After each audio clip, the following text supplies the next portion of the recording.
All right, guys, welcome to Be the Market Expert. And, just like we always do, we're going to start off with talking about national data. And this is rear view facing data. This is information that came out on Friday of last week. And it's starting with Housing Wire. So this is from their lead economist, Logan Motoshavi. And the article is titled, "Is the Spring Housing Market Ready for the Fed's Deja Vu?" And this is what we have to know. It says this week's Fed meeting is critical for spring of 2024. So everyone's aware we do have a Fed meeting. It is today, and it might go until tomorrow. And as we're watching this thing, there's no real signs of the federal government cutting rates.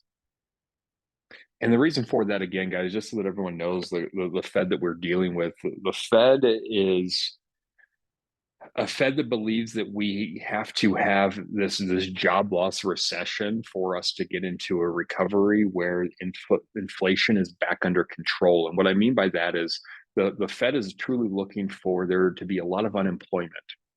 And what they want to see is many people without jobs, because if there's a lot of people without jobs, that means that um, there isn't growth, and that's what they're looking for. So we're not there, right? All the job reports are saying that there's jobs, there's people with jobs. If you want a job, like you can go have a job. And so when we're looking at this thing, I don't think we're going to see a rate decrease this go around. And as we're doing this, I think that we just need to keep in mind that um, we might not see one this year just based off of kind of everything that's happening. And it is early. So we will still see, we'll still kind of go through and we'll kind of play with it. But we'll also kind of look at the numbers with the mortgages.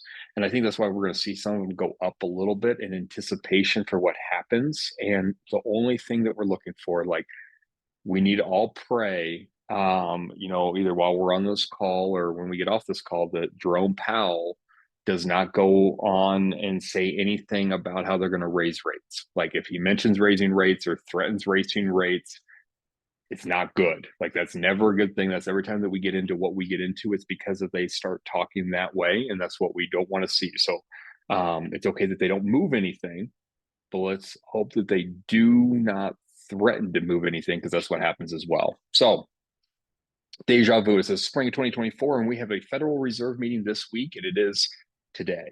The 10-year yield, right? So we're going to talk about this, is at its critical point, and the Fed was hawkish, right? So the Fed just comes down and they say, well, if this keeps happening, we're going to raise rates. Like, that's what we do not want. And when they did that last time, the rates went up to 8%. We do not want that to happen again. And so that's what he says, could this happen again? And it all depends, guys. Just with what they say is what spirals stuff out of control. And so as we're looking forward, let's just hope that they go through and they just don't say anything. So 10-year yield, here it is. We're not going to jump into the 10-year yield. We just know that there is a direct correlation when people are flocking to the 10-year because there is great returns on it. That's when the Fed starts increasing rates, and vice versa. This is what we want to talk about, though: purchase application data. And so this is a good sign. This is what we want to see. And it says, as mortgage rates have been falling recently, we saw back-to-back weeks of growth. So the last 2 weeks, we have seen your clients raise their hands and express interest to their lenders about getting pre-approved. This is good news, right? And as long as the Fed doesn't say anything silly today, we should have 3 weeks of this. So it's going through, and we're looking at this, and this is good. I think that we have to keep in mind, though, is like, this is the floor, right? We see this dotted line all the way across. Here's the floor, and we're kind of in the basement, right? So, like, we've fallen through the first floor. We're in the basement. So, like, while we're looking at positive, that's a good thing. Raising their hand, I'm interested. Like, we're still so far away from like rock bottom. Like, these numbers are so low that this is what we have to keep in mind. So we've had 10 positive prints and 5 negative prints this year. And again, we don't include the holidays because, when we start talking about January 1st and the seasonality, because we truly are in a seasonal market and in a seasonal industry, that though we don't like to include those numbers into what we're looking at. So 10 positive, and we've had two back-to-back weeks of positive growth. And so what we need to take in mind as we're thinking about this is, yes, let's be educated and let's just know that we're finally starting to see the comfort level of our clients and our consumers at this interest rate level. And the second thing is do you know where your clients that said that they were going to put things on hold, are they any of those people that have gone and talked to lenders at this point? Right. And as we're thinking about this, we need to go and can we confirm, can we absolutely say without a shadow of a doubt that yes or no, my clients are not talking to their lenders? Are they in the segmented group here? And should we be reaching out to our people? And I think this is what we're seeing. We're seeing a lot of people that were believing on all this hype, whether it's YouTube, Twitter, CNN, Fox, insert whatever news channel here, and they were going through and they were waiting for the rates to go down. They were waiting for the housing bubble bust. They were waiting for the silver tsunami. They were waiting for the Airbnb bust, and it's not coming. None of this is happening, and so we're seeing a lot of people get off the sidelines. Like they've been waiting, they've been in a need to go buy or sell a house. When we talk about these motivated buyers and sellers, they've been on the sideline for a year. And now they're finally getting to the point where they're like, interest rates aren't dropping, a bunch of inventory isn't hitting the market, we're not going to see a big price decrease. Now is the time. And that's exactly what we're seeing. So, firstly, we're in a seasonal market. And so that we understand that people go to sleep in October and they fall asleep as jack-o'-lanterns and they start waking up as Easter bunnies, right? Like this is what we need to know about the market that we are in. And so, guys, Easter's right around the corner. Like we are so very close. Like spring is almost here, and we need to be making sure that we're going out having conversations with all of our people, and that they know what the interest rates are, and they know that we are their real estate economist of choice. We can help them. So, great data, 2 weeks, positive prints. This is what we're looking for, and I stole that from someone, Taylor. I just been ingrained in my mind for years now. And as we're going through and we're thinking about this, these two positive prints, while they are low, it's still a good sign that people are waking up and that they're interested in buying houses again. Inventory data, like as we're looking at this is important, right? Like we're going through and we are looking at what is happening nationally. And national data is important. I do remember getting into the business and only caring about Colorado. Like I remember we even had this thing called Market Leader. That was our CRM back in the day. And they used to do national data, and I was so opposed to national data, but it's very, very important because for the most part, Colorado, everything that happens on the East Coast and everything that happens on the West Coast, like it comes to Colorado and they see it first. So national data is very important. So as we're looking at this thing, we're talking about weekly inventory change, right? This is last week. What we saw was we went from 500,000 homes nationwide to 507,000. So again, seasonality, people are starting to wake up. We saw 7,000 more homes hit the market. Now, if we were to look at last week, same time last year, we saw 413 to 414. So not a lot of movement, right? Like not a lot of movement. There's not a huge amount of swing here either. But again, there's still more. We're seeing more people raise their hand and put homes on the market. And also, what we have to keep in mind as we're looking at this inventory change and we're talking about homes hitting the market with any graphs and any data that we're pulling from. When we think back in 2021 and everyone was saying, "Oh yeah, homes were flying off the shelf, homes were only on the market for 5 minutes and then they were being sold." Well, there's some truth to that. And these data lines will only pick up inventory that has sat for a couple days because it actually needs to go through, scrape the data, and pull it in. So if homes are flying that quickly, like they're going on the market and off the market pretty quickly, it's not accounting for that. All-time inventory bottom in 2022, 240,000. So 2 years ago, we saw half the inventory that we have today. And just think about what that market looked like. And again, that was because of interest rates, right? Interest rates in 2022, they started looking like this, and then it went like this. And it was slow and then sudden. And as we're going through and we're looking at 2024, interest rates, they haven't come down tremendously by any extent of the imagination. But what has happened is that we haven't lived in that third world country where it's gone like this and then kind of spiked back and forth. We've stayed pretty relatively flat. And while we're living in that interest rate, people are comfortable with it now. They understand that 2 and 3% interest rates are never coming back again. And this is truly the interest rate that we're living in. Inventory peak in 2023, 570,000. So last year, we actually saw 570,000 homes on the market at one time. And again, this isn't unheard of. Like, this is not something that isn't necessarily going to happen in 2024. Again, seasonal market. We are finally falling off.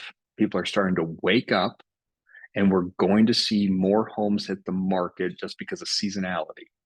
And the other thing that's going to happen is we have people sitting on the sidelines that are finally realizing that interest rates aren't going to take a dive, inventory is not going to skyrocket up, and that home prices aren't going to drop significantly either. So now that people are getting all that out of their system, they realize that all these YouTube gurus were wrong. We're actually going to see more people come to the table and be comfortable with the idea of, this is my interest rate, I need the house, let's make it happen. And then, so for context, listings in 2015. And again, guys, we always like to look pre-2019. Pre-2019 was normal markets. 982,000 homes on the market in 2015, this week in 2015. So we're looking at this thing. So we actually had almost 1 million homes in March of 2015. And we're nowhere near that number right now. And this, with interest rate, is what's causing the the frustrations that our buyers and sellers are seeing right now. So here's the graph showing that. So guys, you can see this giant landslide that we're in, and we're about half of the peak. Very important data that we're going through just to make sure that we're letting everybody know, yes, homes are coming back to the market, seasonal market, we're starting to thaw back off, and we are still nowhere near. And guys, this is also important when we start talking about these people that are talking about foreclosures and forbearances and all these things that are about to hit the market, and there's going to be the rush of inventory. Well, we got to think about the population. There was less people buying houses in 2015, even, right? Just because the population keeps growing and growing for the US economy every year. And there was 1 million homes on the market in March. We were less than half of that, right? So we're talking, we got 507,000 homes right now. There was 982,000 homes. So we're a little bit more than half. What would it have to look like? Like, how many forbearances would have to come to fruition? How many people would have to go into foreclosure? How many short sales would have to happen? How many Airbnbs would have to go out of business? How many baby boomers would have to retire and sell their house for the silver tsunami to happen and flood us with inventory? There is no world where any of those scenarios happen that will actually give us the amount of inventory that we need to have a stable market that people are looking for.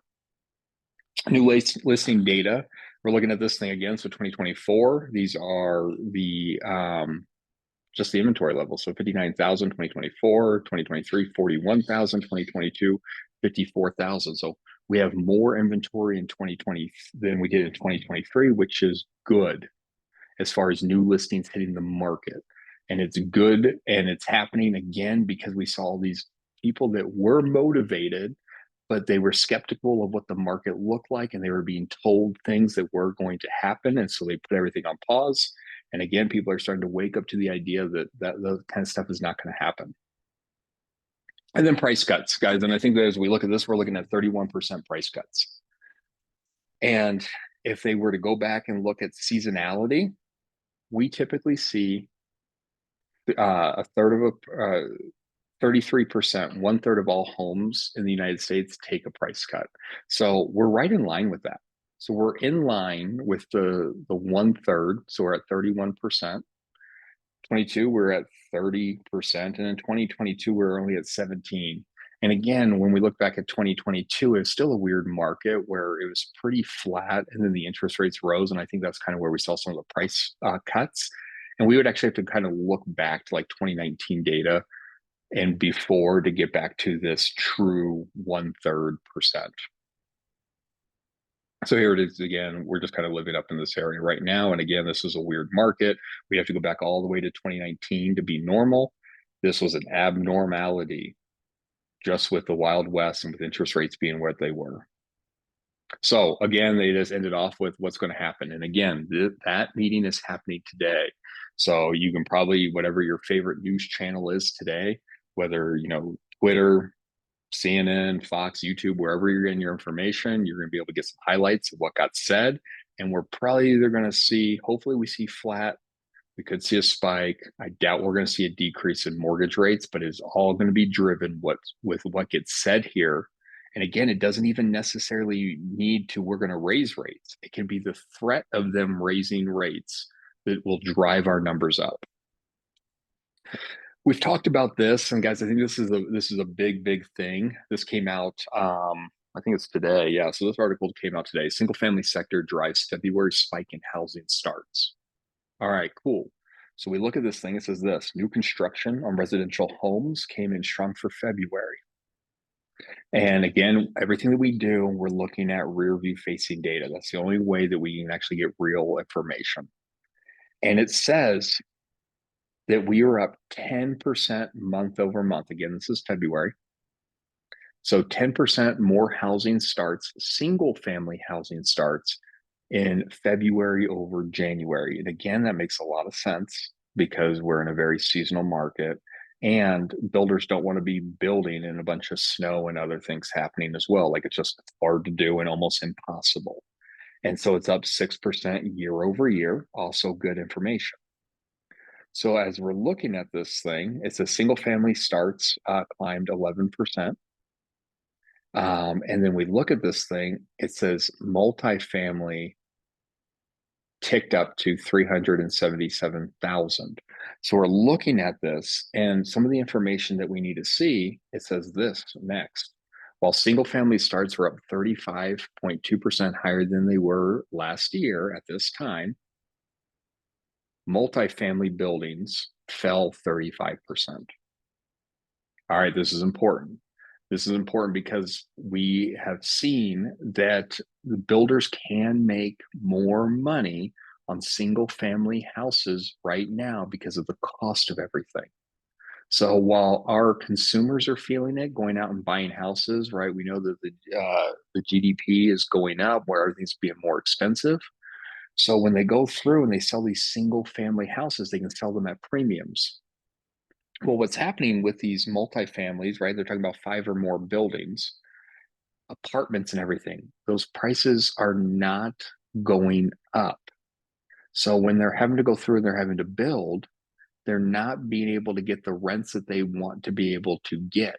So this number is going to keep going down. I think what we're going to see over the next couple, at least this year, I might, maybe speculate over the next couple years, is multifamily buildings, they're going to start slowing down. They're going to start slowing this thing down because they're not making the amount of money that they are able to make on single family homes. And there is way less risk over on this side of the quadrant versus this side. And so as we're going through and we're looking at everything that's happening, single family homes, they're going to keep making them because they can tie premiums attached to them, and they're going to start slowing this down more and more and more because they aren't able to get the amount of money that they want. We live in a capitalist society. They are for-profit companies. So very important data as we're going through and we're looking, because I think this is what's going to keep our prices as high as they are. And we're not going to see any real big shift in price cuts, because while they're still building more houses, these multifamily people, the people that would be buying multifamily, the people that would be renting, they don't have any other choices at this point, and they have to actually go out and buy a house, which is going to put more constraints on there. As we jump in, right, we look at the mortgage rates. And so here's 1 year. So we're looking at January 1st. And again, January 1st was the holidays. So this is really January 2nd to today. And we're only looking at FHA and a conforming loan here, right? So as we're looking at this, is still there's 30 years. I pulled out jumbo, and you can see like this is where we were like, oh, this year's going to be really awesome. Rates are pretty low. And then as it went on, it kind of started going up and up. And then we had this big drop on the 11th. And then we're starting to kind of tick back up as of yesterday. This is only going to yesterday. This is why it's important, guys. We need to be looking and watching this data. And this is just from Optimal Blue. You can be getting this from your lender of choice, whoever that is, but you need to get this information. So whether you're jumping on and looking at it daily, or if you're going through and you have your lender sending you this information, we need it. Because again, we saw purchase application data go up. We saw people that were interested in potentially going out and buying a house. They were just raising their hand and seeing what they qualified for. So if someone can qualify and they know that like this is their magic number, well, if we go in and there's a house that meets their criteria, we can actually lock in at this rate, and then we're locked in. We got a couple months, right? Like we got a little bit of time that we're locked in at a lower rate and we can go find something. And a lot of these different lenders have different products where these rate locks and other things are happening, but we actually have to be watching it and lock in when it makes sense. So here we are. We're just looking like we're actually pretty good. There's a little bit of blips here, nothing major, nothing really scary. Like this is pretty drastic. Like if I look at this jump right here, this is a little weird as well, this jump. But for the most part, these aren't really bad. This is what is causing people to slow down, right? So when we have these monstrous blips, this is what causes our buyers and our sellers to pump the brakes because they don't know what they will qualify for when they go under contract, right? We have to keep in mind that our sellers are not going to put their home on the market if they don't know what interest rates are going to be 30, 60, 90 days down the road because our houses are sitting longer, right? If we were to look at anything, I think, right, even in Arvada right now, it's what, 30 days ish is what our average days on market. So we have to keep in mind that the seller puts their home on the market and they have to sell their house before they go buy a house. And they know that their home's going to sit 30 days. So they're not even going to start looking. So they put their home on the market. And then 30 days later, they get a contract and they are writing an offer on another house. Well, who knows what interest rates are going to be at? That's what's slowing a lot of people down when we see these big dips. This is what puts a lot of uncertainty in a lot of people's minds. And this is why we see less inventory as well as less buyers going out there and looking because while today they might be okay, we might have this big jump the next day. And so this is what worries them. So here we are. And if we were just look for the week, so let's just change this for a week view.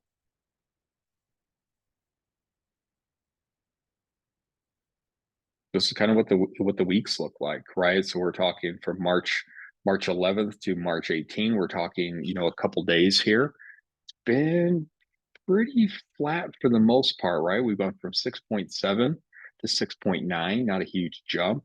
And we're talking about 6.5 to 6.7. Again, not a huge jump. So this is pretty good. What we don't want to see is this.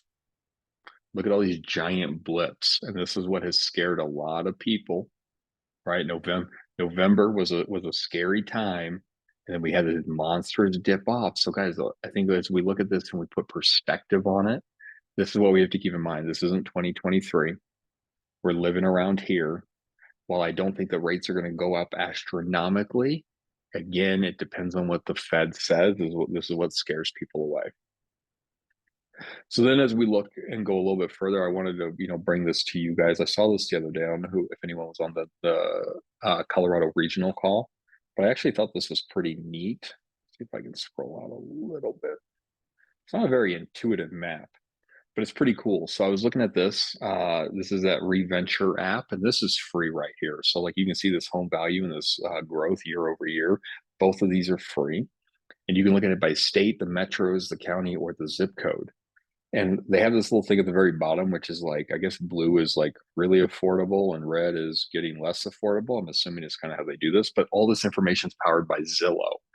And so if I were to click on this thing right here, it says home value. These aren't, this area is typical home value determined by Zillow's home value index tool. And so that's where this info is coming from. So this is Zillow.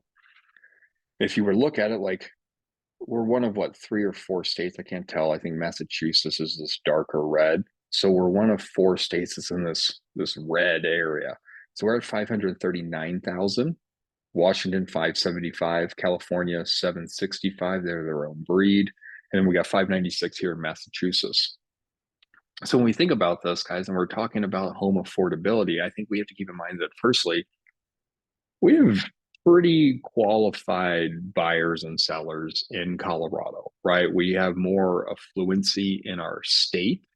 And we're seeing a lot of people that have been transplanting into our states, and they're actually coming from a lot of these more expensive states. Like we're seeing people from California come in. Yeah, we're seeing people from Texas come up, but we're actually seeing a lot of these affluent buyers actually coming in and flooding Colorado, which, not to turn this political, but it also, I mean, that's what affects our voting and everything else is some of these states that are coming in. And I think this is why we're seeing these prices staying as elevated as they are. But as we're going through, there is still a lot of cheaper states. And when we're looking at this area right here, we're actually seeing more and more inventory hit the market. So this is the area that's truly driving a lot of our inventory growth in the United States, because they are truly getting almost closer to that 2019 normalcy, if you will. And just with our price point and interest rates and everything, that's what's taken us so long to actually go through. So let's look at Colorado. If we were to open up Colorado, it's kind of neat. Like this was kind of fun. Like you can go in again. This is the free version. So I click on Colorado, and it actually shows us what the home values were over the last couple of years, which is a pretty neat tool. Like I think someone was asking me about this, something like this the other day, and I had no clue where to get this info from. I had some ideas for some other stuff, but like you can see, like we were living pretty flat, and then like 2014 it really starts taking off, and then like this was a pretty big jump, right? And obviously pandemic, and it kind of clears up from there. So if this is powered by Zillow, what do you think of their stats and data?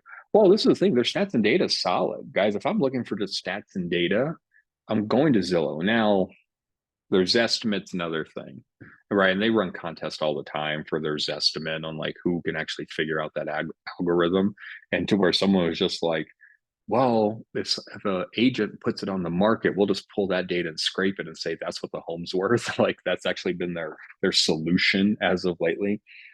This is truly all they're doing is putting all the data and compiling it. So these numbers are pretty solid. Like these are real numbers. This is not a Zestimate number. This is homes in, what are they selling for, and then bringing it and cleaning it up. And they do some things as well, like where they're going through and they're peppering and they're cleaning up some data. They're scrubbing some numbers.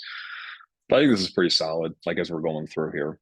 Then what you can also do with the free version is you can actually just break it up by like metros or even counties, or let's keep it county. Let me scroll back out. Let me scroll back into Colorado. Where's Jefferson? It looks like a boot. There it is. So here's Jefferson, right? So Jefferson County, they break it into Denver, Aurora, Lakewood. That's how it goes in. Arvada kind of gets skipped over.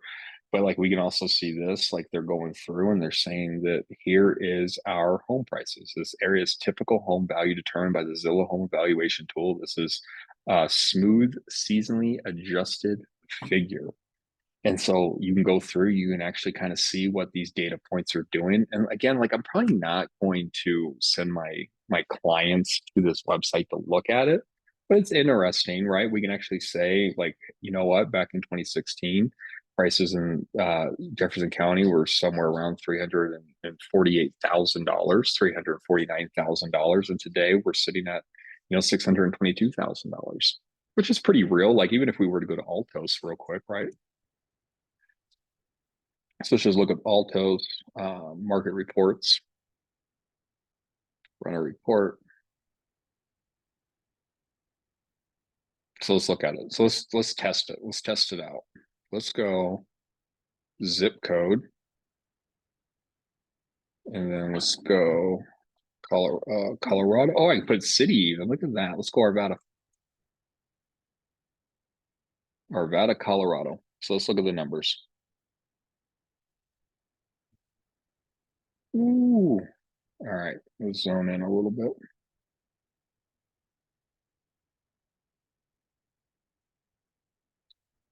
Westminster A triple out 4. Let's go A triple out 2. All right, so this is where it's saying A triple out 2 is right now. This is based off of Zillow data. So home price forecast It's saying 39. The momentum of home values based on fundamental data points like appreciation, inventory, price cuts, all this stuff. And they're indexing it, so they're changing a little bit. Like I said, they're playing with numbers a little bit. They're saying that the home values right now 564,000 for a triple lot two. If we were to go in, let's look at Altos.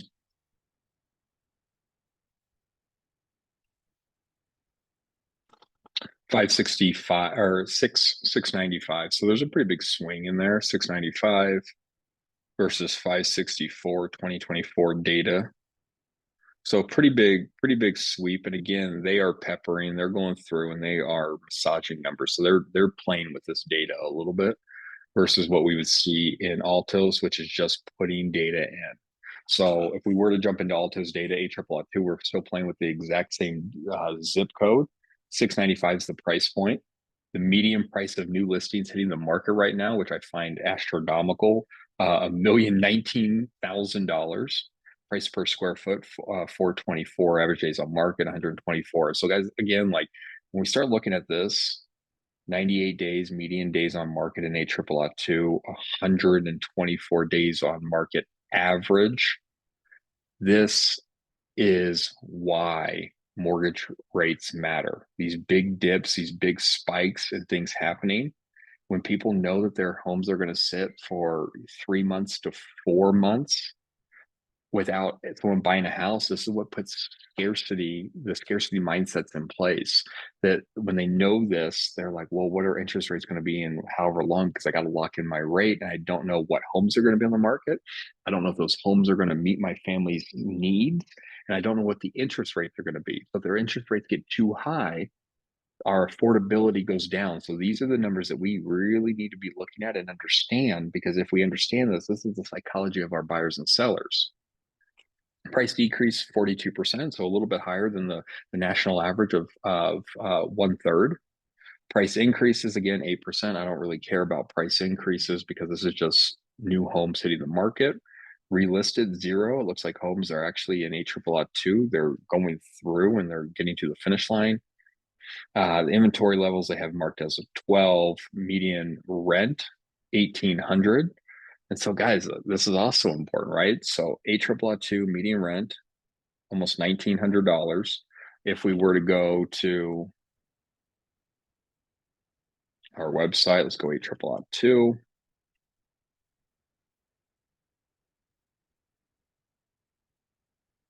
Let's go find a house. So let's see, ALL2. We know that the median list price $695. So let's go see if we can find somewhere around there. Well, this is interesting. Let's grab a $668,000 townhome.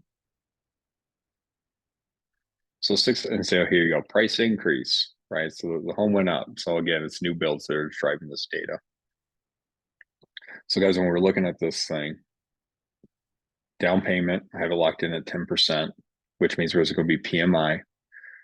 And that means this is a $4,531 per month payment. And then we just looked and we see the median rent right now is $1,800 in the zip code. So again, when we start talking about the psychology of our buyers, these are the things that we have to keep in mind. They're looking at $4,500 to own a house, uncertain with the media and everything that's being pushed. And they go and they look at the rent at $1,800 being the median rent. And again, those numbers, right? They're really just taking out the outliers. They're taking out the lowest, they're taking out the highest, and they're making their way into the middle and landing on a number. That doesn't mean that there's not $4,000 per month homes out there, but this is actually taking out a lot of that data and just getting to the middle. So just very interesting things. And these are the things that we need to keep in mind. So for this week, this is what matters right now. We need to know what the Fed is going to say. It doesn't matter if they raise rates or lower rates. I mean, it does. And the bigger thing is, even if they threaten that they could or would raise rates, we will see our mortgage rates go up. We will see some panic, and this number will start ticking up just because of what the Fed says. So let's hope, for our buyers and sellers' sake, that nothing gets said, irregardless of what they do or do not plan to do. I don't think they raise rates. I It's 99% certainty they don't lower rates, but it's even more important or just as important at the same time that they don't threaten that they could raise rates. Because they do that, it's going to send a lot of things out of control. So today, this is one of the things I'm going to be watching. You guys should be watching it as well. See what the Fed says, and then that is going to dictate what this number looks like tomorrow. It's either going to go up, down, or stay flat, depending on what Jerome Powell says and makes public to everybody. So this is important. Purchase application data going up 2 weeks in a row, also important. And just making sure that we understand that they're not building, guys, they're slowing down on multifamily building, which means that we're actually going to see prices either stay flat or increase because they're not putting enough affordable housing out there.